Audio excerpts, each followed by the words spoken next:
Number 20, Tekken A7. Now, I'm not the biggest fan in fighting games, but you know what? I'm a fan of the Game Chasers, and Jay, you could just suck it, dude. But I love Tekken. Dude, Tekken was my shit when I was like 10 years old. I played Tekken 2 and Tekken 3 with my friend Emilio, and to this day, I enjoy those two games. I never played the original Tekken back in the day. I skipped Tekken 4, 5, and 6. I really did, I'm sorry. But when I finally got Tekken 7 on Black Friday, I played the shit out of that for about 2 hours, and you know what? Thank you. I really gotta say thank you. I'm very excited to get the DLC for Prince Noctis from Final Fantasy 15, by the way. And Tekken 7, it's fun. Like I played Street Fighter 5 and I played Tekken 7. I compare it to 2. I really like in Tekken 7. It feels like I have more options. It feels like I have more strategies I can think about other than Street Fighter. Oh, just jump and dodge when you get hit, and then hyper. You know those old jokes. And then the hard right and all that. But Tekken, I feel like I actually kind of have a chance to actually do something other than just like the obvious. I really kind of like those like options. Tekken 7, by the way, I don't want to spoil anything, but story, it's pretty okay. I mean, I don't think it's bad. I haven't really played through 5, 6, or well, not 7, 4, 5, and 6, so I can't say much. But for what it is, it might be the best one. I don't know. But what I really enjoyed about it was, well, online, and I was actually very freaking fun about that. So Tekken 7, yeah, good job, Bandai Namco. Number 19. Some of you might hate this. Some of you might hate this one. Yes, I wanted to put up a little bit higher on the list, but I just wasn't for me as much. Now, I did enjoy it. I did enjoy it. Trust me, I really did. It's beating Tekken and a bunch of other ones I already said. Horizon Zero Dawn. Now, if this game did not come out the same freaking week, I believe, especially the same month of The Legend of Zelda Breath of the Wild, which, by the way, will be up on the list, okay? That's just a little bit spoiler alert. I feel like this would have a way better chance. Way better chance. If it came out before it. Not sure about after, but I would say before it. In January or something. It would have a way better chance. Now. Ooh, sorry, I burped a little bit. It reminds me of, like I said, The Legend of Zelda Breath of the Wild with Tomb Raider and a post-apocalyptic dinosaur mayhem. It's very fun for what it is. It reminds me of a lot of it like that. Think of it like the movie Brave. It actually kind of reminds me of the girl Brave, like that girl in the movie Brave. I don't remember her name. It might literally be called Brave. I don't know, but it reminds me a lot of that for some reason, and that's a good thing. The game just kind of starts out like, oh, kind of racist and stuff, but not like in a bad way. Just like, oh no, the child is evil and can't play with other children because, well, you know, it's evil, stuff like that. But it's a very fun game, and it does really kind of connect you to the story. So yeah, Horizon Zero Dawn. Number 18. I'm a big Pokemon fan, but I just couldn't put this up higher on the list because, well, I didn't feel like it was new. I feel like I was not interested after like the 17th announcement of something new in this game, and that is Pokemon Ultra Sun and Moon. Now, Pokemon Ultra Sun and Moon, well, it's exactly what Pokemon Black 2 and White 2 was. Just Sun and Moon, basically.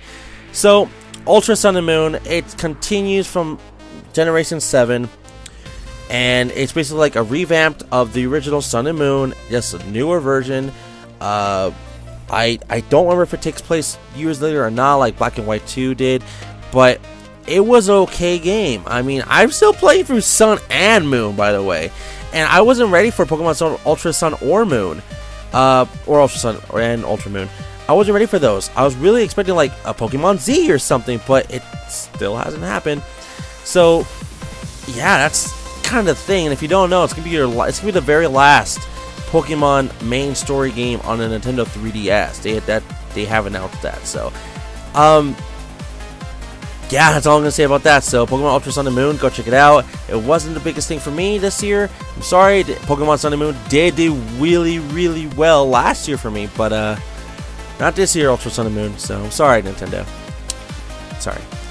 But before we say completely sorry, let's just go back to thank you, Nintendo. We have Hey Pikmin for number 17. So 17.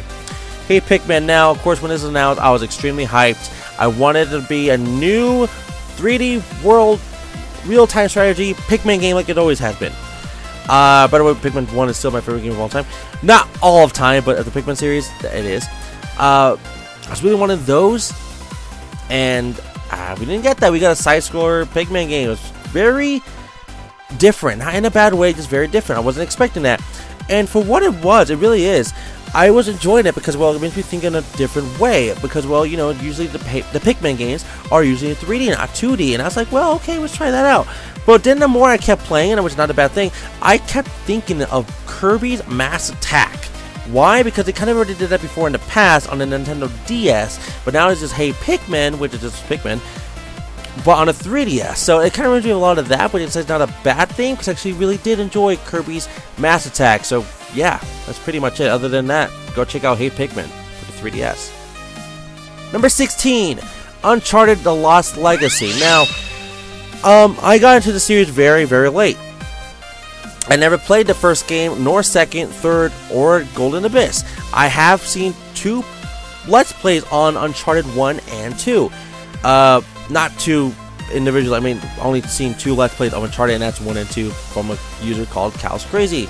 I still know him to say thank you, Cal's Crazy, Micah, but I want to say, just honestly, thank you for introducing me to that series. I know a lot of people, you know, it's like a good series on YouTube, blah, blah, I get that, but you're literally the one I wanted to watch. And basically when the Uncharted 4 Thieves' End came out, I bought it. Well, I bought it eventually, but I got it for free, and I enjoyed the fuck out of it. I wasn't expecting that. I was expecting just to do an episode of Tales of Shadow X, and it was, I just kept going, I kept going, and kept going. I did not want to stop.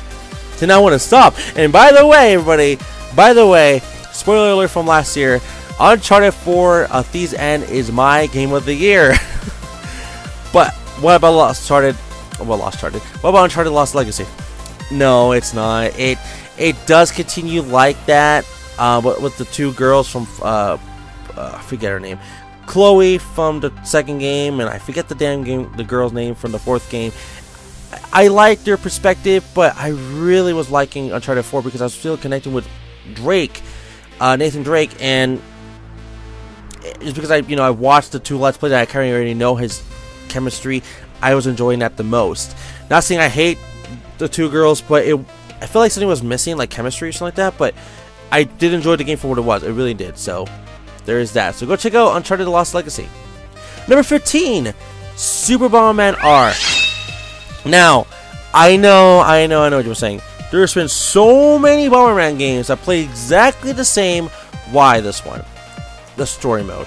The story mode actually makes me want to play it. A lot of the Bomberman games didn't have it. It was just basically arcade mode. Or they did have it, but it was like a 3D game, or an anime 3D adventure game, or something.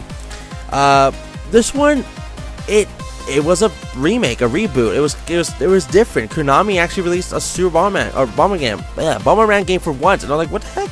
So when it came out, I was actually very excited. I'm still playing through it very slowly. I'm actually very close to beating the game, by the way, but I really was liking what I was playing of it. It reminds me of just like a good reboot of a series that it's very, very well polished. So by the way, that was like one of my first Switch games I bought this year. Because it came with I bought it with the Switch, so it was like my second game or first game, depending on if it was Legends of Zelda Breath of the Wild or not. But still, Super Bomberman R, go check it out. Number 14. Now, you guys might be very surprised. I have played this before in the past, ROM-wise, and it's officially came out to retail stores, and I feel like this is the only time I can ever put this on any list that's like a game list like this, other than like, other reasons. But guys, you might hate me, like I said, for this one. Number 14 is Star Fox 2. Yes, 2. Star Fox 2 from the Super Nintendo. So Star Fox 2, why did I put it up so freaking high? let's just say it was a brand new game. A brand new game that no one ever played. We only know it existed because they canceled it and all that. I really did enjoy it. It reminds me, and I hate to say it like that because I know this came before this game, but if I'm saying it like in a perspective like, oh, it never came out before, it reminds me of Star Fox Command. But I know Star Fox Command got its inspiration from Star Fox 2. I really did actually like Star Fox Command, which that's the reason why I really like Star Fox 2, but Star Fox 2, I just believe it's way better than Star Fox Command. Now, yes, it has the same basically aspects of Star Fox Command, but Star Fox 2, it has that charm, it has that Super Nintendo feel, it has that, like, I can beat the game, but maybe I can't always beat the game because maybe I suck sometimes, and that's it. Like, I like to play for like those moments, like you just think about it and you just kind of go and play your own play style. I love that, and you can just kind of command your whole entire play style. And guys, I like that. I really do. I love a lot more games that could do that, but some games I know don't really do that well. But I liked it for what Star Fox 2 has done. So it's probably be the last time we ever can see a Super Nintendo game on this. So go get yourself a Super Nintendo. Now you're playing with power, super power. Or also get an SNES Classic, which I know is pretty hard to go get, but there is that option. So number 13, Metroid: Samus Returns. Now, I'm not the biggest Metroid fan. I really ain't. I have two friends that really are, Jordan and Beck.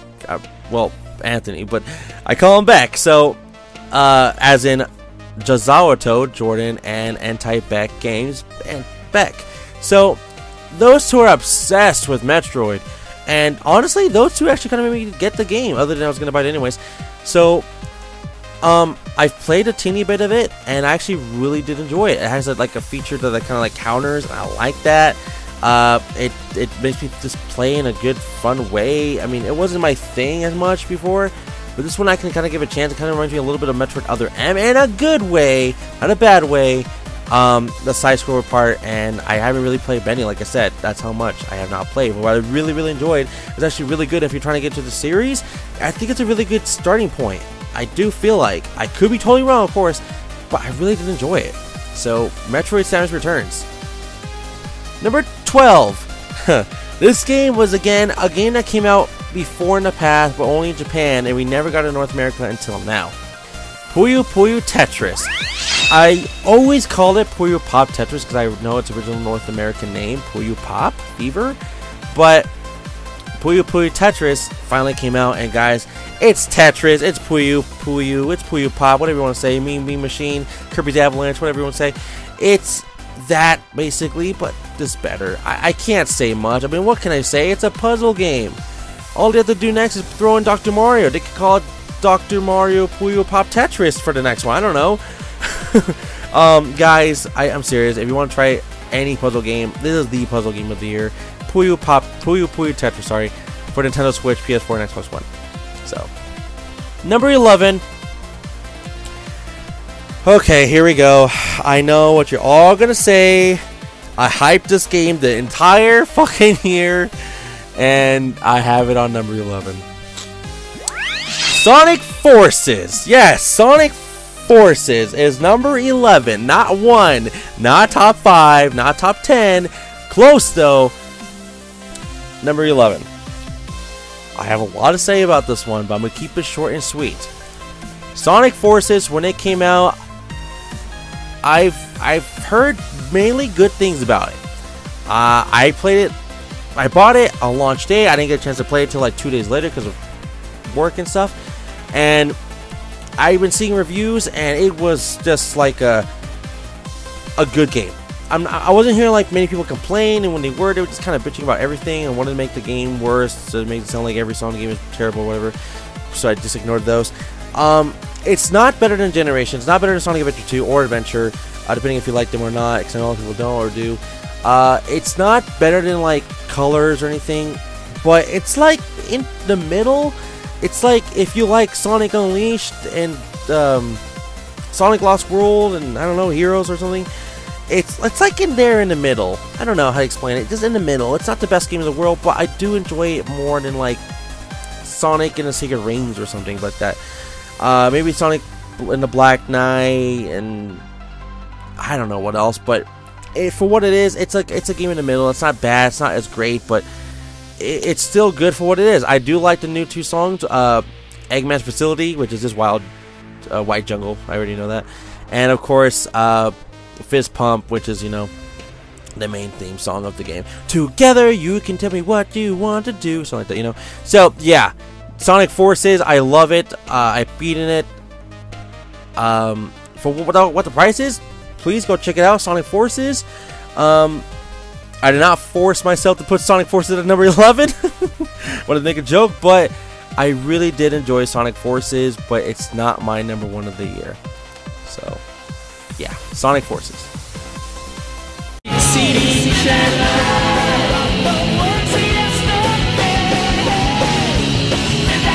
Chaos Control!